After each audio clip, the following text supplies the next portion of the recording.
د debate میں خوش آمدید۔ اچھا، تو آج ہم بات کر رہے ہیں پاکستان کے سیاسی اور فوجی ڈھانچے میں ایک بہت بڑی تبدیلی پر۔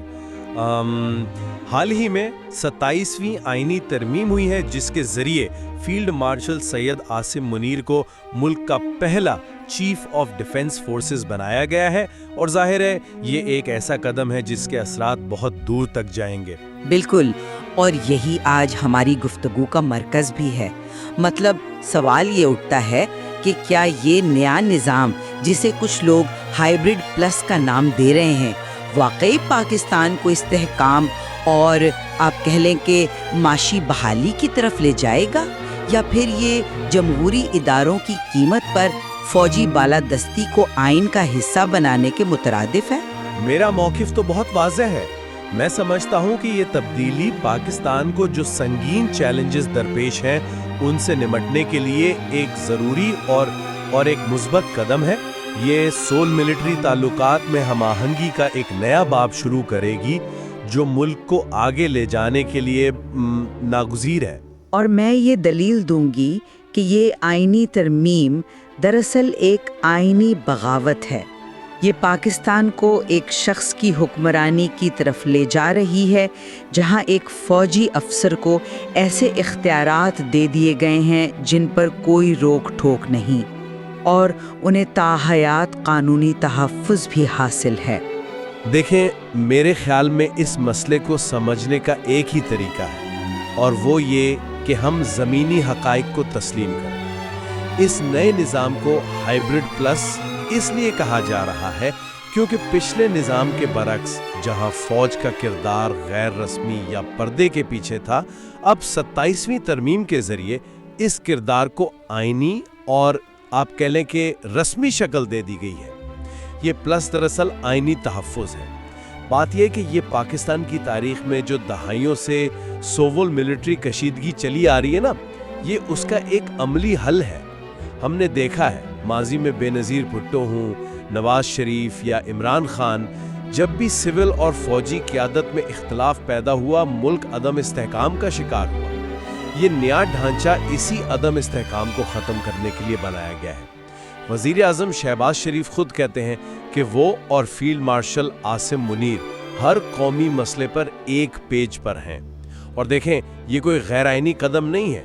پارلیمنٹ نے باقاعدہ 26ویں اور 27ویں ترمیم کے ذریعے اسے قانونی شکل دی، اور یہ بات بہت اہم ہے کہ میاں نواز شریف نے خود اسمبلی آ کر اس کے حق میں ووٹ ڈالا۔ یہ اس کی سیاسی قانونی حیثیت کو ظاہر کرتا ہے۔ اس نظام کا اصل مقصد تو پاکستان کو شدید معاشی بحران سے نکالنا ہے، جس کے لیے نیشنل فائنانس کمیشن یعنی NFC ایوارڈ میں اصلاحات جیسے بڑے اور مشکل فیصلے ضروری ہیں جو صرف ایک متحد قیادت ہی کر سکتی ہے۔ ایک بنیادی اختلاف ہے، یہ ہم آہنگی نہیں بلکہ یہ فوجی بالادستی کی آئینی توثیق ہے۔ آپ اسے ایک حل کہہ رہی ہیں، میں اسے جمہوریت کی روح پر حملہ سمجھتی ہوں۔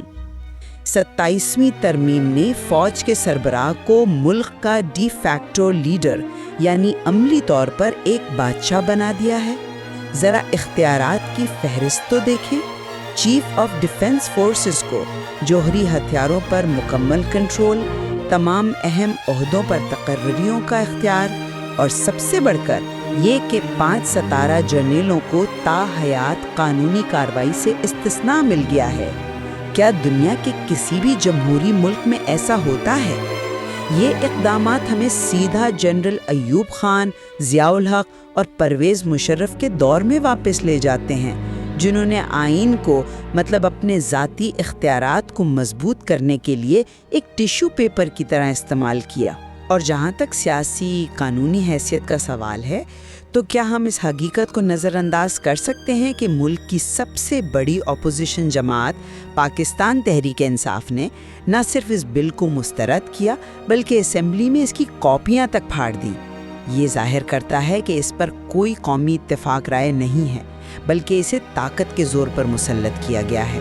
آپ اسے بالادستی کہہ رہی ہیں، لیکن میں اسے ایک مشترکہ اور مربوط فیصلہ سازی کا عمل کہتا ہوں۔ جس کی پاکستان کو اس وقت شدید ضرورت ہے۔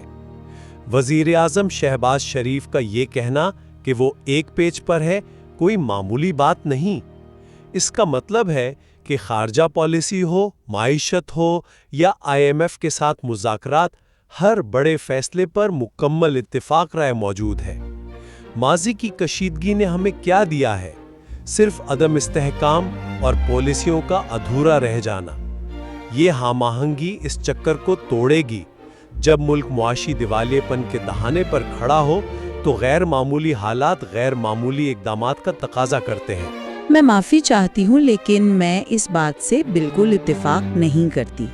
مشاورت ایک چیز ہے اور آئینی طور پر تمام اختیارات ایک فوجی افسر کے حوالے کر دینا بالکل دوسری چیز ہے۔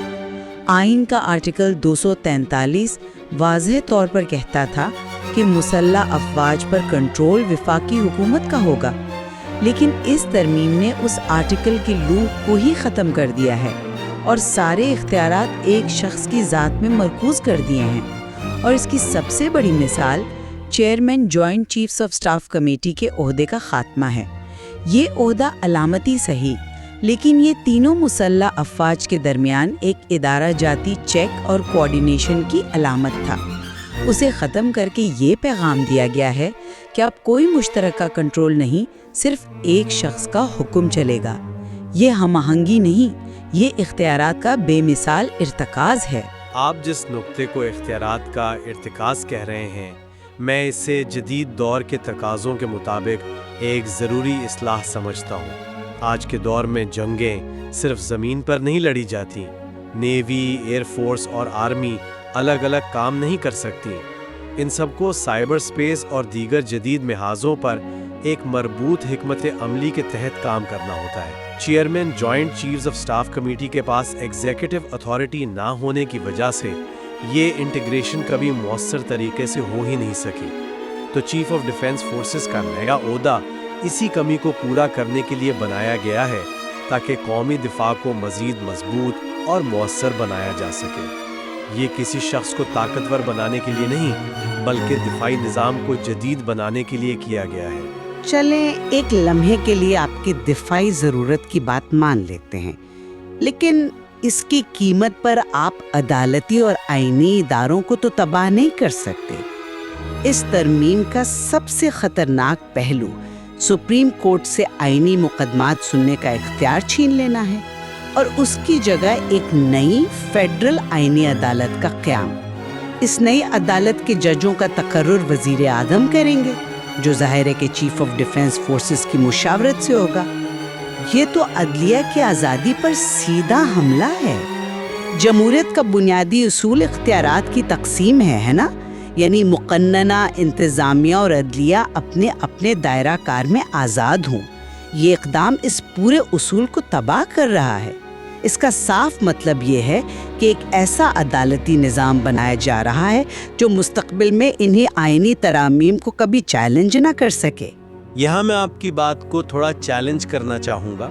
شاید اس کا مقصد عدلیہ کو کمزور کرنا نہیں، بلکہ آئینی معاملات پر فیصلہ سازی کو مزید مؤثر اور تیز بنانا ہے۔ ماضی کی تاریخ ہمارے سامنے ہے۔ آپ کو یاد ہوگا کہ کس طرح سپریم کورٹ نے ماضی میں ریگوڈیک جیسے قومی اہمیت کے منصوبوں کو روک دیا تھا، جس کی وجہ سے ملک کو عالمی عدالت میں اربوں ڈالر کا جرمانہ ہوا۔ تو ہو سکتا ہے کہ اس نئی عدالت کا ایک مقصد یہ بھی ہو کہ قومی مفاد کے بڑے معاشی اور ترقیاتی منصوبوں کو طویل اور پیچیدہ قانونی کارروائیوں سے بچایا جا سکے۔ جب ملک کو فوری معاشی فیصلوں کی ضرورت ہو تو سالوں پر محیط عدالتی کارروائیاں ملک اس کا متحمل نہیں ہو سکتا۔ آپ ایک مثال کی بنیاد پر پورے عدالتی نظام کی آزادی کو داؤ پر لگانے کی وکالت کر رہے ہیں۔ اگر ایک یا دو فیصلوں میں غلطی ہوئی تو اس کا حل عدلیہ میں اصلاحات ہیں، نہ کہ ایک متوازی حکومت کے زیر اثر عدالتی نظام کھڑا کر دینا۔ یہ تو ایسا ہی ہے کہ بیماری کا علاج کرنے کے بجائے مریض کو ہی ختم کر دیا جائے، اور یہ سب کچھ ایک شخصیت کے گرد گھوم رہا ہے۔ آپ بار بار فیلڈ مارشل عاصم منیر کی بات کرتے ہیں۔ بالکل، کیونکہ قیادت اہم ہوتی ہے، فیلڈ مارشل آصف منیر کو صرف پاکستان میں نہیں بلکہ بین الاقوامی سطح پر بھی ایک قابل اور مضبوط رہنما تسلیم کیا جاتا ہے۔ نیو یارک ٹائمز نے انہیں آئرن مین کا خطاب دیا۔ سابق امریکی صدر ٹرمپ نے 2 ملاقاتوں کے بعد انہیں اپنا پسندیدہ فیلڈ مارشل قرار دیا۔ بھارت کے خلاف مئی کی حالیہ جنگ میں فتح کا صحرا بھی ان کی قیادت اور تینوں مسلح افواج کے درمیان بہترین کوارڈینیشن کو جاتا ہے۔ Air chief marshal Zaheer Ahmed Babar Sidhu نے خود اس کامیابی کو فیلڈ مارشل منیر کی قیادت کا نتیجہ قرار دیا۔ یہ سب ظاہر کرتا ہے کہ وہ ایک ایسے رہنما ہیں جو پاکستان کو مشکل حالات سے نکالنے کی صلاحیت رکھتے ہیں۔ دہلی سے لے کر خطے کے دیگر دارالحکومتوں تک اس بات پر گہری تشویش پائی جاتی ہے کہ ایک فوجی افسر کے ہاتھ میں اتنے زیادہ اختیارات دے دیے گئے ہیں جس پر کوئی آئینی روک ٹوک نہیں۔ اور یہ بات بھی قابل غور ہے کہ کچھ ذرائع کے مطابق یہ تمام اصلاحات بھارت کے ساتھ مئی کی جھڑپوں کے فوراً بعد عجلت میں کی گئیں۔ ان جھڑپوں کے دوران پاکستانی فوج کی مختلف فارمیشنز کے درمیان کوارڈینیشن میں کچھ گہری خامیوں کا انکشاف ہوا تھا۔ تو کیا یہ تبدیلیاں ایک سوچی سمجھی اصلاحات ہیں یا ایک بحران کے رد عمل میں کی گئی ہنگامی کارروائی؟ اور اس سے بھی بڑا سوال یہ ہے کہ فرض کریں کل کوئی اور چیف آف ڈیفنس فورسز آتا ہے جو اتنا قابل یا دور اندیش نہ ہو، کیا یہ نظام تب بھی ملک کے لیے فائدہ مند ہوگا؟ کیا ہم ایک شخص کی خوبیوں پر پورے ملک کا آئینی ڈھانچہ کھڑا کر سکتے ہیں؟ آپ ماضی کے حالات کا آج سے موازنہ کر رہی ہیں، جو میرے خیال میں درست نہیں۔ آج پاکستان کو جس قسم کے معاشی بحران کا سامنا ہے، اس کی ماضی میں مثال نہیں ملتی۔ یہ ہائیبرڈ پلس ماڈل اس بحران سے نکلنے کا ایک عملی راستہ فراہم کرتا ہے۔ اس کا مقصد ذاتی اختیارات کا حصول نہیں بلکہ معیشت کو ٹھیک کرنا ہے۔ جیسا کہ ذرائع سے واضح ہے کہ NFC ایوارڈ، جس کے تحت قومی وسائل کا بڑا حصہ صوبوں کو منتقل ہوتا ہے، اس پر نظر ثانی کی جائے گی تاکہ مرکز کے پاس دفاعی اور ترقیاتی اخراجات کے لیے زیادہ مالی گنجائش پیدا ہو۔ نئے انتظامی یونٹس کا قیام اور اختیارات کی نچلی سطح تک منتقلی جیسے بڑے فیصلے اب اولین ترجیحیں ہیں۔ یہ ایک عملی ضرورت ہے، ذاتی خواہش نہیں۔ استحکام اور معاشی ترقی کا نعرہ ہر آمر نے استعمال کیا ہے۔ ایوب خان نے ترقی کی دہائی کا نعرہ لگایا، جس کا نتیجہ مشرقی پاکستان کی علیحدگی کی صورت میں نکلا۔ ضیاء الحق نے اسلام کے نام پر اقتدار کو طول دیا اور ملک کو کلاشنکوو اور ہیروئن کلچر میں دھکیل دیا۔ پرویز مشرف نے سب سے پہلے پاکستان کہہ کر آئین توڑا اور عدلیہ پر حملہ کیا۔ طویل مدتی استحکام مضبوط اداروں سے آتا ہے، کسی ایک فرد کی شخصیت سے نہیں۔ آپ پارلیمنٹ کو کمزور کر رہے ہیں، عدلیہ کو محدود کر رہی ہیں اور تمام اختیارات ایک فوجی افسر کے سپرد کر رہی ہیں۔ یہ ایک ایسا نظام ہے جو مکمل طور پر ایک شخص پر انحصار کرتا ہے، اور جب وہ شخص نہیں رہے گا تو یہ پورا نظام تاش کے پتوں کی طرح بکھر سکتا ہے۔ یہ حقیقی استحکام کا راستہ نہیں ہے۔ تاریخ ہمیں یہی بتاتی ہے کہ جب بھی فوج نے اس طرح براہ راست یا بالواسطہ اختیارات پر قبضہ کیا، اس کے نتائج ملک کے لیے تباہ کن رہے۔ آخر میں میرا موقف یہی ہے کہ پاکستان میں سول ملٹری قیادت کا یہ نیا قانونی ڈھانچہ ایک انتہائی مشکل وقت میں استحکام لانے کی ایک حقیقت پسندانہ کوشش ہے۔ یہ محض اختیارات کا ارتکاز نہیں بلکہ ایک مربوط اور مؤثر فیصلہ سازی کا نظام ہے، جو پاکستان کی تاریخ میں سول ملٹری کشیدگی سے پیدا ہونے والے دائمی عدم استحکام کا حل پیش کرتا ہے۔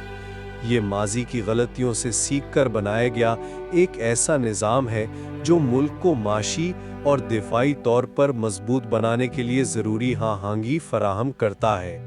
اور میرا نقطہ نظر یہ ہے کہ استحکام کے نام پر جمہوریت کے بنیادی اصولوں، عدلیہ کی آزادی اور آئینی چیک اینڈ بیلنس کو قربان کیا جا رہا ہے۔ یہ راستہ پاکستان کو ایک شخص کی حکمرانی کی طرف لے جاتا ہے، جہاں ایک فوجی افسر کو بے پناہ اور غیر محدود اختیارات حاصل ہیں اور وہ کسی کے سامنے جوابدہ نہیں ہے۔ تاریخ گواہ ہے کہ ایسا نظام چاہے قلیل مدت کے لیے کچھ نتائج دے بھی دے، طویل مدت میں ملک اور اس کے اداروں کے لیے ہمیشہ نقصان دہ ثابت ہوا ہے۔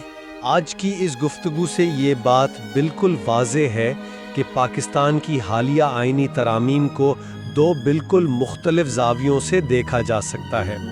ایک طرف یہ قومی سلامتی اور معاشی بحالی کے لیے ایک عملی اور شاید ناگزیر قدم نظر آتا ہے، اور دوسری طرف یہی قدم جمہوری اقدار، اختیارات کی تقسیم اور آئینی اداروں کی آزادی کے لیے ایک سنگین خطرہ بھی دکھائی دیتا ہے۔ حتمی نتیجہ اس بات پر منحصر ہوگا کہ یہ نیا نظام عملی طور پر کیسے کام کرتا ہے اور کیا یہ اپنے بیان کردہ معاشی اہداف حاصل کر پاتا ہے یا صرف اختیارات کے ارتکاز تک محدود رہتا ہے۔ ان پہلوؤں پر مزید غور و فکر کی گنجائش یقیناً موجود ہے۔